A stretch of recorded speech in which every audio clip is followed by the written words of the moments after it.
वह किताबों में दर्ज था ही नहीं, सिखाया जो सबक जिंदगी ने। Keep yourself educated and never stop learning because knowledge is power. Educational talk with Rajesh Kumar Arohi. साथियों, मैं राजेश कुमार आरोही आज आपके लिए लेकर आया हूँ एक नया video, the theory of multiple intelligence. इसमें आप जानेंगे कि बहुबुद्धि सिद्धांत के प्रत्येक प्रकार के अंतर्गत आने वाले व्यक्ति या छात्र में कौन कौन सी नैसर्गिक कुशलता पाई जाती है और इस प्रकार के बुद्धि वाले व्यक्ति या छात्र के लिए उपयुक्त संभावित कैरियर कौन कौन से हैं। तो आइए शुरू करते हैं। साथियों, 1983 में हार्वर्ड यूनिवर्सिटी के एजुकेशन के प्रोफेसर डॉक्टर हॉवर्ड गार्डनर के द्वारा प्रतिपादित बहुबुद्धि सिद्धांत the theory of multiple intelligence से पूर्व बुद्धि या इंटेलिजेंस की अवधारणा और पैमाना IQ अर्थात इंटेलिजेंस कोशिएंट पर आधारित थी। साथियों, बहुबुद्धि सिद्धांत द्वारा गार्डनर ने बुद्धि की अवधारणा को IQ पर आधारित परंपरागत अवधारणा की तुलना में और अधिक शुद्धता से परिभाषित किया है। बहुबुद्धि सिद्धांत को 1983 में हार्वर्ड गार्डनर ने अपनी पुस्तक frames of mind the theory of multiple intelligence में विस्तार पूर्वक बताया है। लोगों एवं उनकी विभिन्न प्रकार की बुद्धि, तार्किक, दृश्य संबंधी, संगीत आदि के बारे में हार्वर्ड गार्डनर का एक मनोवैज्ञानिक सिद्धांत है। प्रत्येक व्यक्ति में 9 प्रकार की बुद्धि होती है। किसी व्यक्ति में 2 या अधिक प्रधान बुद्धि हो सकती है और कुछ लोग ऐसे होते हैं जिनमें सभी बुद्धियां संतुलित रूप से होती हैं। हार्वर्ड गार्डनर ने शुरुआत में 7 बुद्धि सूत्र रूप में रखी। उनकी सूची अस्थायी थी। 8वीं बुद्धि को 1998 में तथा 9वीं बुद्धि को 2000 में जोड़ा गया। पहली 2 को स्कूलों में विशेष तौर पर महत्व दिया जाता है। अगली 3 सामान्यतः कला से जोड़ी जाती हैं और अंतिम 4 वे हैं जिन्हें हार्वर्ड गार्डनर ने व्यक्तिगत प्रतिभा है। इस तरह से गार्डनर के अनुसार अभी बुद्धि के 9 प्रकार हैं। प्रत्येक बुद्धि एक दूसरे से स्वतंत्र रहकर कार्य करती है। किसी समस्या का समाधान खोजने के लिए भिन्न भिन्न प्रकार की बुद्धियां आपस में अंतःक्रिया करते हुए साथ साथ कार्य करती हैं। आइए शुरू करते हैं बहुबुद्धि के प्रकार। पहला प्रकार है म्यूजिकल रिदमिक इंटेलिजेंस या म्यूजिक स्मार्ट अर्थात सांगीतिक बुद्धि। ऐसे बुद्धि संपन्न व्यक्ति में संगीत के निर्माण एवं प्रशंसा की क्षमता होती है। संगीत में रुचि रखने वाले ऐसे विद्यार्थी ध्वनि, ताल एवं पैटर्न के रूप में सोचते हैं। वे संगीत में जो भी सुनते हैं उस पर तुरंत अपनी प्रतिक्रिया देते हैं, चाहे वह प्रशंसा हो या आलोचना। इनमें से कई विद्यार्थी पर्यावरणीय ध्वनि के प्रति भी अत्यंत संवेदनशील होते हैं। उदाहरण के लिए झिंगुर, घंटियां, नल से टपकता पानी। इस तरह के बुद्धि से संपन्न व्यक्तियों में या छात्रों में नैसर्गिक कौशल में शामिल है गाना गाना, सीटी बजाना, वाद्य यंत्र बजाना, स्वर लहरी पहचानना, संगीत रचना, मेलोडी याद रखना, ताल एवं संगीत का ढांचा याद रखना। इनके लिए संभावित कैरियर हैं विभिन्न प्रकार के वादक, डिस्क जॉकी, गायक और संगीतकार। अगली बुद्धि है लिंग्विस्टिक इंटेलिजेंस या वर्ड स्मार्ट अर्थात शाब्दिक या भाषाई बुद्धि। ऐसे बुद्धि संपन्न व्यक्ति में शब्दों तथा भाषा के उपयोग की क्षमता होती है। ऐसे सीखने वाले लोगों में अंकेक्षण कौशल अत्यंत विकसित होता है तथा सामान्यतः ये शिष्ट और प्रभावशाली वक्ता होते हैं। ये चित्रों की बजाय शब्दों में सोचते हैं। इनके नैसर्गिक कौशल में शामिल है सुनना, बोलना, लिखना, कहानी कहना, विस्तार से समझाना, शिक्षण, हास्य का उपयोग, शब्दों के विन्यास एवं अर्थ की समझ, जानकारी याद रखना, किसी को अपने विचार मनवाना, भाषा के उपयोग का विश्लेषण। इनके लिए संभावित कैरियर हैं कवि, पत्रकार, लेखक, शिक्षक, वकील, राजनीतिज्ञ और अनुवादक। तीसरे प्रकार की बुद्धि है विजुअल स्पेटियल इंटेलिजेंस अर्थात विजन स्मार्ट अर्थात दृश्य कल्पना और स्थानिक बुद्धि। यह सही दृष्टि से देखने और मन की आंखों के साथ कल्पना करने की क्षमता से संबंधित है। ऐसे सीखने वाले लोग चित्रों के रूप में सोचते हैं एवं जानकारी को रखने के लिए इन्हें स्पष्ट मानसिक प्रतिबिंबों की आवश्यकता होती है। उन्हें नक्शों, चार्ट, चित्रों, वीडियो और फिल्में देखने में आनंद आता है। इनके नैसर्गिक कौशल में शामिल है पहेलियाँ बनाना, पढ़ना, लिखना, चार्ट एवं ग्राफों को समझना, अच्छा दिशा बोध, स्केच बनाना, दृष्टि संबंधी रूप अलंकार तथा उपमा बनाना, संभवतः दृष्टि संबंधी कला के माध्यम से प्रतिबिंबों में हेर फेर, निर्माण करना, वास्तविक वस्तुओं की डिजाइन, दृष्टि संबंधी प्रतिबिंबों की व्याख्या करना। इनके लिए संभावित कैरियर है नाविक, शिल्पकार, दृष्टि कलाकार, अन्वेषक, आर्किटेक्ट, आंतरिक डिजाइनर, मैकेनिक और इंजीनियर्स। चौथी बुद्धि है लॉजिकल मैथमेटिकल इंटेलिजेंस या लॉजिक और नंबर स्मार्ट, अर्थात तार्किक और गणितीय बुद्धि। ऐसे बुद्धि संपन्न व्यक्ति में वजह, तर्क एवं संख्याओं के उपयोग की क्षमता होती है।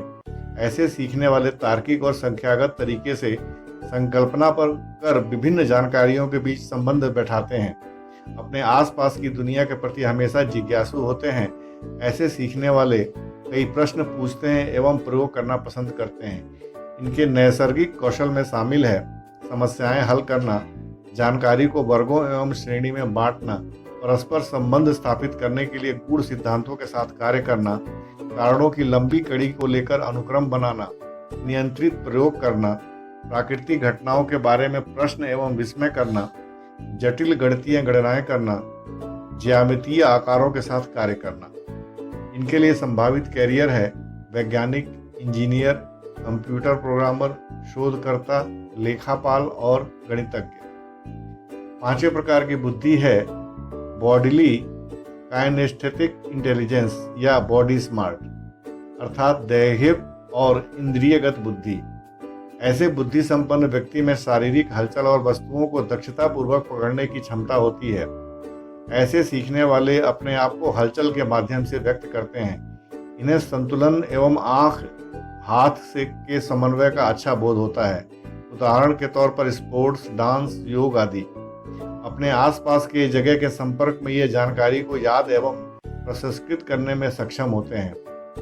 इनमें नैसर्गिक कौशल शामिल है नृत्य, शारीरिक समन्वय, खेलकूद, स्वयं द्वारा प्रयोग, शारीरिक भाषा का उपयोग, कला, अभिनय, हाथों का उपयोग कर रचना, शरीर के माध्यम से मन के भावों को व्यक्त करना। इनके लिए संभावित कैरियर है एथलीट, शारीरिक शिक्षा के शिक्षक, नर्तक, अभिनेता, अग्निशमन दल के सदस्य, कारीगर, पुलिस ऑफिसर एवं सैनिक बनना। साथियों, छठे प्रकार की बुद्धि है इंटरपर्सनल इंटेलिजेंस या पीपल स्मार्ट, अर्थात अंतर वैयक्तिक बुद्धि। ऐसे बुद्धि संबंध व्यक्ति में अन्य व्यक्तियों को समझने एवं संबंध स्थापित करने की प्रतिभा होती है। ये विद्यार्थी बातों को अन्य लोगों के नजरिए से देखते हैं, यह समझने के लिए कि वे क्या सोच रहे हैं और कैसा महसूस कर रहे हैं। इनमें अक्सर भावनाओं, इरादों एवं उत्प्रेरण को महसूस करने की अलौकिक शक्ति होती है। ये बहुत अच्छे समन्वयक होते हैं। आमतौर पर वे समूह में शांति बनाए रखने की चेष्टा करते हैं एवं सहयोग को प्रोत्साहित करते हैं। वे अन्यों से संवाद आरंभ करने के लिए वाक जैसे कि बोलना एवं अवाक जैसे कि नजरें मिलाना, शारीरिक भाषा, दोनों भाषाओं का उपयोग करते हैं। इनके नैसर्गिक कौशल में शामिल है दूसरे लोगों के दृष्टिकोण से चीज़ों को देखना, दोहरे परिप्रेक्ष्य में सुनना, समानुभूति का उपयोग करते हुए अन्य लोगों के मूड और भावनाओं को समझना, परामर्श देना, समूहों के साथ सहयोग, लोगों की मनोदशा, प्रोत्साहन एवं इरादों पर ध्यान देना, मौखिक रूप से गैर मौखिक रूप से संवाद करना, विश्वास का निर्माण, शांतिपूर्ण तरीके से संघर्ष सुलझाना, अन्य लोगों के साथ सकारात्मक संबंध स्थापित करना। इनके लिए संभावित कैरियर हैं परामर्शदाता, विक्रेता, राजनीतिज्ञ और व्यापारी। सातवें प्रकार की बुद्धि है इंट्रापर्सनल सेल्फ इंटेलिजेंस या सेल्फ स्मार्ट, अर्थात अंतः वैयक्तिक बुद्धि यानी कि स्वयं को समझना। ऐसे बुद्धि संपन्न व्यक्ति में स्वयं विचार करने एवं किसी की अंतः स्थिति को समझने की क्षमता होती है। ये शिक्षार्थी उनकी अंतर भावनाओं, सपनों, दूसरों के साथ संबंधों एवं शक्तियों तथा कमजोरियों को समझने की कोशिश करते हैं। इनके नैसर्गिक कौशल में शामिल है स्वयं की शक्तियों एवं कमजोरियों को पहचानना, स्वयं विचार प्रकट करना एवं उनका विश्लेषण करना, अंदरूनी भावनाओं के प्रति जागरूकता, इच्छाएं, सपने और सोच प्रक्रिया का आकलन, स्वयं के साथ तर्क वितर्क, दूसरों के साथ स्वयं की भूमिका की समझ। इनके लिए संभावित कैरियर है अनुसंधानकर्ता, सिद्धांत प्रणेता और दार्शनिक। 8वें प्रकार की बुद्धि है नेचुरलिस्टिक इंटेलिजेंस या नेचर स्मार्ट अर्थात प्राकृतिक बुद्धि। गार्डनर ने बुद्धि के इस प्रकार को 1998 के संशोधन में जोड़ा है। इस तरह की बुद्धि के व्यक्तियों में प्राकृतिक समझ अत्यधिक होती है, अपने आसपास के वातावरण की समझ अच्छी होती है। उदाहरण के रूप में ऐसे व्यक्तियों में जीवों, वनस्पतियों और पहाड़ों की प्राकृतिक समझ बहुत अच्छी होती है। इनके नैसर्गिक कौशल में शामिल है आसपास के वातावरण को अच्छे से समझना, जीवों, वनस्पतियों और पहाड़ों के साथ सहजता, पर्यावरण के बारे में सहज जागरूक होना। इनके लिए संभावित कैरियर हैं शिकारी बनना, कृषक बनना, बागवानी, शेफ, जीव या वनस्पति विज्ञानी बनना या पर्यावरणविद बनना। साथियों, 9वें प्रकार का बुद्धि है एग्जिस्टेलिस्टिक इंटेलिजेंस या नेचर स्मार्ट अर्थात आध्यात्मिक बुद्धि या अस्तित्ववादी बुद्धि। गार्डनर ने बुद्धि के इस प्रकार को सन 2000 के संशोधन में जोड़ा है। इससे तात्पर्य मानव संसार के बारे में छिपे रहस्यों को, जिंदगी, मौत तथा मानव अनुभूति के वास्तविकता के बारे में उपयुक्त प्रश्न पूछकर जानने की क्षमता से होती है। सांस्कृतिक मूल्यों का समाज पर प्रभाव को समझने का प्रयास करना। इस तरह की बुद्धि दार्शनिक चिंतकों, फिलोसोफर, थिंकर्स में अधिक देखने को मिलती है। इनके नैसर्गिक कौशल में शामिल है मानव अस्तित्व के बारे में गहराई से सोचना, मैं कौन हूँ, मेरे इस जीवन का उद्देश्य क्या है, मानव मात्र के लिए कौन सा रास्ता उपयुक्त है आदि। इनके लिए संभावित कैरियर हैं लेखक, दार्शनिक और चिंतक बनना। साथियों, परंपरागत रूप से स्कूलों ने तार्किक बुद्धि एवं भाषागत बुद्धि मुख्य रूप से पढ़ना और लिखना के विकास पर जोर दिया है, जबकि कई छात्र पर्यावरण में अच्छी तरह कार्य करते हैं। कुछ ऐसे भी होते हैं जो नहीं कर सकते। उनके गार्डनर के विचार से सीखना सामाजिक और मनोवैज्ञानिक दोनों प्रक्रियाएं हैं। जब छात्र अपनी बहु प्रतिभाओं का संतुलन समझने लगते हैं तो उनके बहुमुखी विकास से अंततः व्यक्ति के साथ साथ समाज का भी चहुमुखी विकास होता है। साथियों, आशा है आपको यह वीडियो अच्छा लगा होगा।